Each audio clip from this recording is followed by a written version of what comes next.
तो कनेक्टिविटी को लेकर बड़े बड़े काम हो रहे हैं, ख़ास तौर पर इंफ्रास्ट्रक्चर के क्षेत्र में। और भारत के लिए एक और बेहद अच्छी खबर है। अमेरिकी थिंक टैंक ब्रुकिंग्स की एक रिपोर्ट में ये साफ तौर पर सामने आया है कि भारत ने अब आधिकारिक तौर पर अत्यधिक गरीबी को समाप्त कर दिया है। रिपोर्ट में कहा गया है कि कुल गरीबी अनुपात में तेज गिरावट और घरेलू खपत में भारी वृद्धि इस बात की पुष्टि करते हैं। सुरजीत भल्ला और करण भसीन की इस लिखित रिपोर्ट में कहा गया है कि यह सरकार की मजबूत नीति का परिणाम है, जिससे पिछले दशक में भारत में मजबूत समावेशी विकास हुआ है। भारत ने हाल ही में 2022-23 के लिए अपना आधिकारिक उपभोग व्यय डेटा जारी किया है, जो 10 वर्षों में भारत के लिए पहला आधिकारिक सर्वेक्षण आधारित गरीबी अनुमान प्रदान करता है।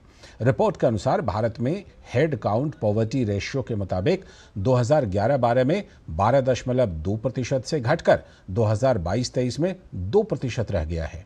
2011-12 से रियल पर कैपिटा इनकम हर साल 2.9% की दर से बढ़ी है। ग्रामीण क्षेत्रों में शहरों के मुकाबले अधिक विकास हुआ है।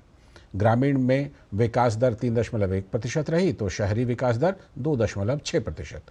ये अनुमान सरकार की ओर से लगभग 2/3 आबादी को दिए जाने वाले मुफ्त भोजन, गेहूं और चावल को ध्यान में नहीं रखते हैं, न ही सार्वजनिक स्वास्थ्य और शिक्षा के उपयोग को ध्यान में रखते हैं।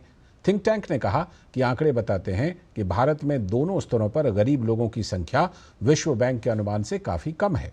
इनमें शौचालयों के निर्माण के लिए एक राष्ट्रीय मिशन, बिजली, आधुनिक खाना पकाने के ईंधन और हाल ही में पाइप से पानी की सार्वभौमिक पहुंच सुनिश्चित करने के प्रयास को खुलकर सराहा गया है। इसी तरह आकांक्षी जिला कार्यक्रम के तहत देश के 112 जिलों की पहचान सबसे कम विकास संकेतक वाले जिलों के रूप में की गई। इन जिलों को विकास में उनके प्रदर्शन को बेहतर बनाने पर स्पष्ट ध्यान देने के साथ सरकारी नीतियों द्वारा लक्षित किया गया था। रिपोर्ट में यह भी कहा गया है कि भारत के लिए अब समय आ गया है कि वह अन्य देशों की तरह गरीबी की उच्च रेखा को अपनाए।